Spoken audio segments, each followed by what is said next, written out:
Welcome to the making of Among Wolves. This painting is halfway done.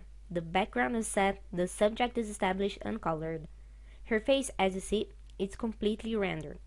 So what you're gonna watch here is how we will refine her hood slash cape and at last her hair in the background. More about rendering skin and preparing your references for painting in other videos related to this book.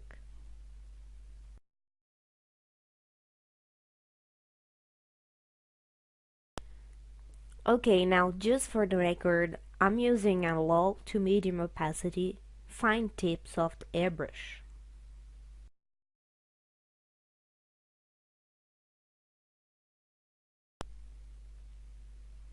You know, I'm a big fan of this overlay blending mode. I think it's really great to work on light effects and textures.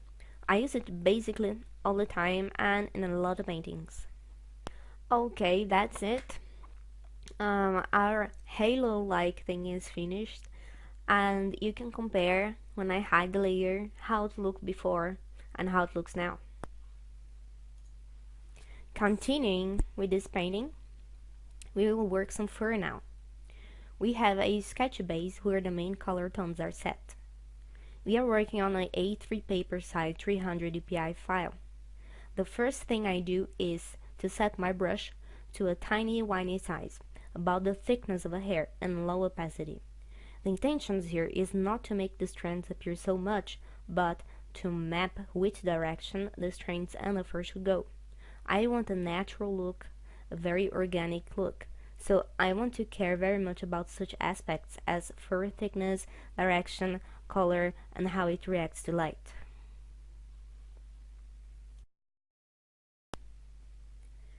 Other important thing if you are going to render fur is be specific about the type of fur you would like to convey.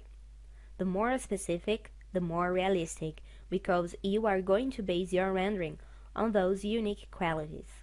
My character is related to a pack of wolves, so I try to convey here some fur inspired on a grey wolf. Okay, as you see here, you've got to love what you're doing, because this process can work a bit tedious, and yes, as you see here, I have painted strand by strand.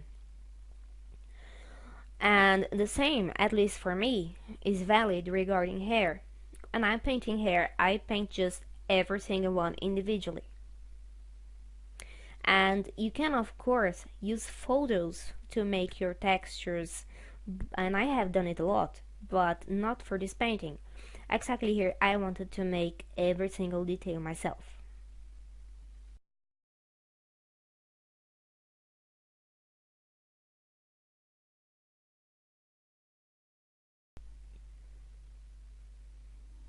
Okay, something important to mention here is keep saving your file. After each step you take, keep saving it, because if your computer gets a bug or something unexpected happens, you will have less chances to lose what you have just done. It's also a tip to have a second hard disk running just for backups. On my computer, I have a program making backups automatically for me. In addition to it, Painter 12 is generating backup copies of each file.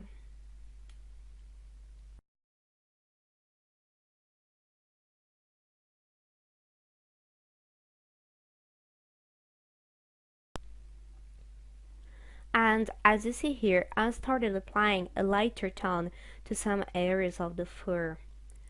Much of it I think has come to life now.